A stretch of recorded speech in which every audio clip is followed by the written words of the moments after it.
Et nous sommes de retour au plateau pour la suite de cette émission. Nous abordons notre troisième sujet. Nous parlons de l'Afrique centrale. Le Gabon réintègre la CEEAC. Les dirigeants de la communauté économique des États de l'Afrique centrale s'étaient réunis en Guinée équatoriale ce 9 mars. Occasion pour eux de revenir sur la situation du Gabon, qui est un pays membre de cette communauté qui a été sanctionné suite au coup d'État d'août 2023. Le pays a été sanctionné et suspendu des instances de décision de la communauté. 6 mois après, les dirigeants se sont retrouvés et ont décidé de réintégrer le Gabon. La raison avancée, c'est les avancées remarquées sur le terrain et l'adhésion des populations gabonaises à la politique du général Brice Oligui Nguema, qui a avancé une période de transition de 24 mois, et déjà un décret a été pris au lendemain de cette réintégration pour donner plus de détails sur le chronogramme des assises nationales qui vont conduire maintenant cette transition.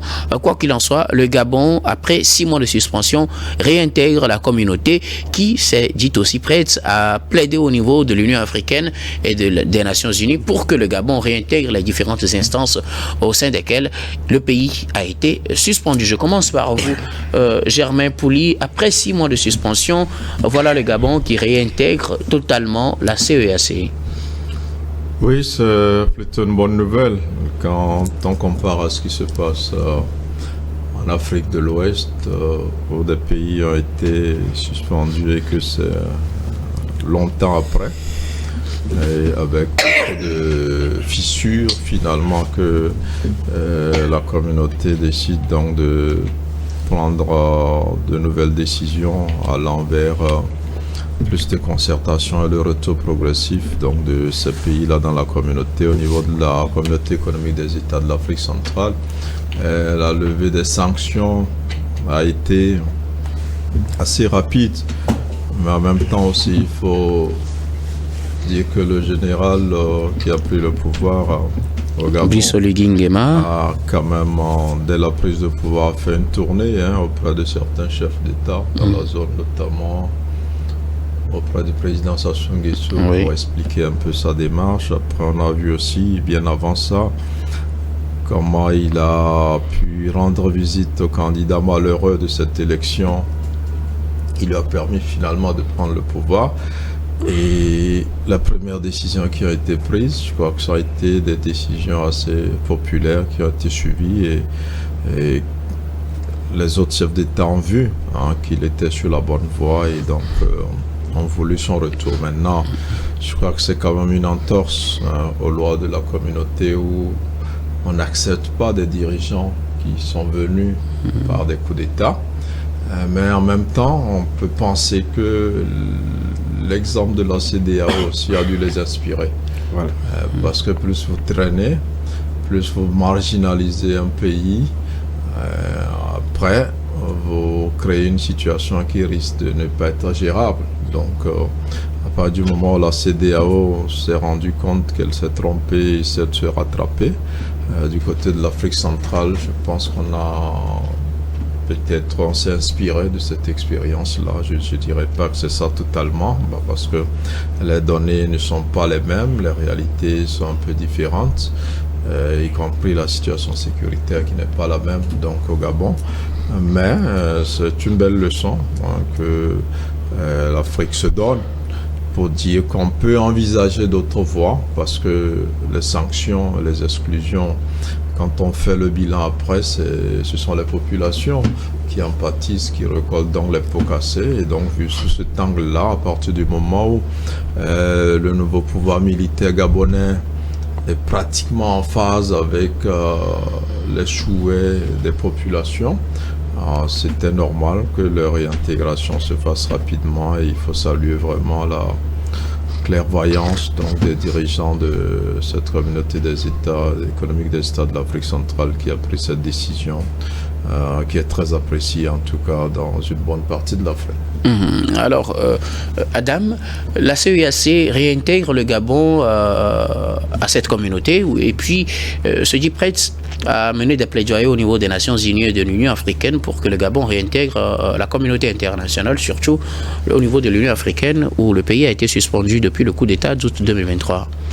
Oui, je pense que cette décision prise par la CEAC montre à suffisance le distinguo, la différence que l'on exprimait par le passé du coup d'État qui Nguema avait orchestré au niveau du Gabon, que les autres coups d'État que nous avons connus au niveau de l'Afrique de l'Ouest. Même si on estime qu'un coup d'État est un coup d'État, c'est une interruption de force des institutions de la République. Mais au même moment, beaucoup étaient ceux-là qui estimaient que le Gabon était en tout cas excusable au regard aussi bien de la situation du président de la République et tout ce que l'on a constaté avec ces élections-là. Mais au même moment, comme Jamel l'a dit, c'est vrai que l'Afrique centrale, le CAC, a su s'inspirer donc de la CEDEAO ou pratiquement des institutions de la CEDEAO qui, à un moment donné, lorsqu'on veut tirer trop sur la corde, on rend davantage résilient un pays, et lorsque ce pays-là constate véritablement qu'il est résilient par rapport aux sanctions prises, il peut donc s'écarter et être autonome. Nous l'avons constaté avec les États de l'AES. Mais au même moment, lorsque vous évoquez la question, que ça vous a dit quelque part que c'est justement cette différence-là qui amène le CAC à se dire que voilà, il faudrait, au lieu de laisser la plupart des pays de l'Afrique centrale ont des situations économiques assez difficiles, où pratiquement tous ces pays-là sont dans une convergence de pouvoir donc s'entraider. Le FMI est passé par là pour faire en sorte qu'ils aient une économie au top et pouvoir véritablement donc peser lourd dans la ZLECAF, etc. Mais donc ça voudrait dire quelque part que toute sommation faite, on a constaté qu'on ne peut pas laisser le Gabon dans cet état pour longtemps, compte tenu de cette situation économique qui naturellement également affecte d'autres pays. Donc il a pris la bonne décision, la CAC, pour réintégrer le Gabon et plaider et naturellement au niveau de l'Union africaine, comme vous l'avez dit, pour que le Gabon retrouve sa plénitude en tant qu'État souverain dans ces institutions-là et continue donc le développement, parce que aucun pays pris en autarcie ne peut quand même s'exprimer dans ce développement-là seul. Mais au même moment, en termes de comparaison, lorsque vous prenez les subdivisions que nous avions, nous le disons, avec cette question de subsidiarité, il y a également, en tout cas lorsqu'on veut évaluer, on évalue d'abord les subdivisions régionales avant d'évaluer les pays pris individuellement.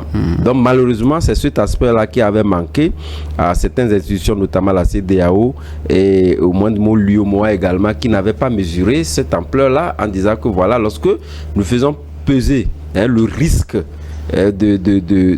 d'appauvrir davantage, parce qu'il faut le dire ainsi, puisque c'est une situation d'appauvrissement également, que les pays qui ont été donc sanctionnés donc vivaient. Au même moment, c'est la CEDEAO qui prenait un coup, ou pratiquement l'UEMOA. Comme je l'ai dit, on essaiera donc d'évaluer ces regroupements sous-régionaux avant d'évaluer donc les pays. Lorsque ces pays-là sont dans des difficultés, ça voudrait dire que quand même que les institutions sous-régionales prendront véritablement un coup. Donc je pense que c'est de bonne loi que la CAC puisse donc plaider la cause du Gabon au niveau de l'Union africaine et au niveau des Nations Unies pour que cette différence-là puisse être prise en compte et permettre au pays de pouvoir donc retrouver sa plénitude en tant que pays souverain dans ces institutions-là pour ces pays tout ensemble puissent démarrer et décoller.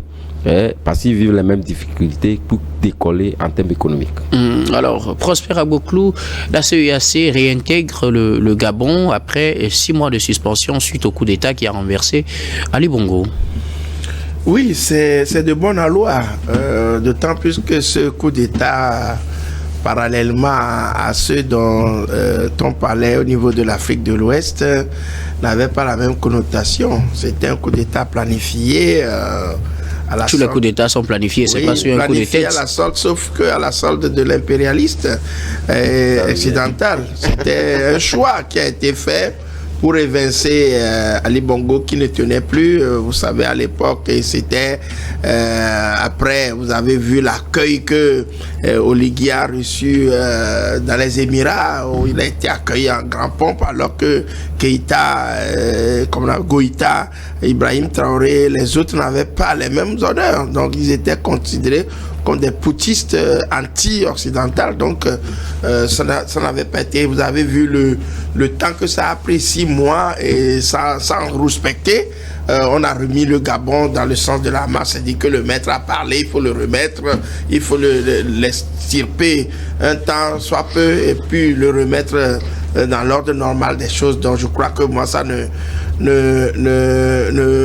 m'étonne pas que le Gabon soit revenu très rapidement dans le sens de la marche. Et ceci, je crois quand même que moi, je ne suis pas contre, d'autant puisque ça va profiter aux populations. C'est les populations qui souffrent quand il y a ces suspensions-là, que ce soit un bon ou un mauvais coup d'État ou un coup d'État soutenu par l'Occident ou pas.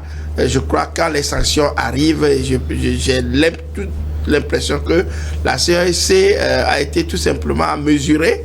Dans cette disposition, il n'y a pas eu tellement de bruit comme ça s'est fait en Afrique de l'Ouest, où les gens ont martelé d'aller faire la guerre même à leurs voisins, alors que de l'autre côté, ça ne se passe pas comme ça. Donc je crois qu'aujourd'hui, le Gabon retrouve ses limites et de toute façon, Bongo n'avait même plus la latitude donc de pouvoir exercer son pouvoir étant malade. Bon, maintenant, Oligui, il a su peut-être rassurer les uns les autres. Le Gabon est calme, les gens y vont, ils reviennent, il est assuré, il protège donc les intérêts donc de ceux qui l'ont mis là-bas. La CEAC également est entre les mains parce que vous savez, il y a cette question de la monnaie CFA qui est là et on a maintenu de commun accord le siège de la CEAC à Libreville. Donc il suffit seulement maintenant d'aller voir l'Union africaine, l'ONU, tout ça a été déjà levé. Ce n'est que il reste qu'on les actes qui soient actés tout simplement parce que on ne peut pas comprendre qu'il y ait 2 poids 2 mesures. Pour certains c'est passé difficilement, mais pour d'autres ça vient comme une lettre à la poste. Donc on est dans cette posture là et on ne peut donc pas s'en démettre jusqu'au moment où peut-être le patron d'ailleurs décide autrement. Donc aujourd'hui, les Gabonais ne peuvent que se fêter parce que nous avons une forte communauté de l'Afrique de l'Ouest au Gabon. Beaucoup de nos frères sont au Gabon. La sanction les a tous frappés. Bon, aujourd'hui, on a levé cette sanction, ils vont vivre pleinement et profiter donc du fruit de leurs efforts. Donc aujourd'hui, je pense que on est dans la bonne dynamique, surtout que ce concept de démocratie qui revient. Après, qu'est-ce que ça va être? Oligui va organiser les élections 2 ans, après 24 mois. Qui viendra au pouvoir? Comment ça va se faire? Il reste donc tout simplement à constater les faits au moment venu. Mais je pense que nous sommes anti-sanctions. Que ces sanctions-là soient levées, ça profite à la population parce que tout ce clan-là qui est au pouvoir ne souffrait pas. Alors, je vous retourne la parole tout à l'heure, mais l'une des raisons données par la communauté pour réintégrer le Gabon, c'est cette adhésion populaire au programme ou bien à la politique de Brice Oligui Nguema, qui avait annoncé une transition de 2 ans. Mais il faut dire que cette période doit être confirmée ou infirmée finalement par un dialogue national qu'il convoque. Le décret convoquant le dialogue national a été pris ce 8 mars. Il se peut que le dialogue national veuille prolonger peut-être de la transition de 5 ans, Adam. Oui, mais naturellement, vous l'avez dit, parce que si même, en tout cas, le dialogue prolonge pratiquement le délai de la transition, je pense que ça ne causerait pas de problème, puisque, d'ailleurs, même le communiqué le dit très bien, il y a eu une adhésion populaire. Face donc à ce coup d'État-là. Et donc, si je demandais même la parole, c'était dans ce sens-là où vous constaterez que d'abord, le Gabon, sinon Oligui lui-même, il a collaboré pour que on puisse alléger ou pratiquement arriver à lever ces sanctions-là.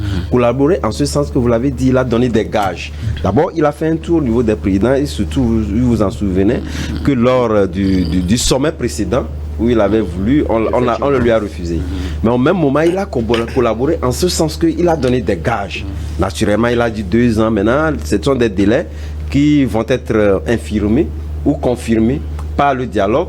Et étant donné que c'est la population qui a adhéré à cette politique-là, donc on laisse libre choix à la population ou carrément au peuple de pouvoir estimé que le délai de 2 ans, avec d'ailleurs même les actifs qu'il a eu, lorsqu'il faisait le bilan, le dernier bilan qu'il a fait, il a dit, il y a eu beaucoup d'actifs qui plaident dans sa faveur, et que si tel que le Gabon, ou les Gabonais estiment qu'il faudrait quand même lui laisser la main, qu'il fasse 3 ou 4 ans, de toutes les façons, il les appartient.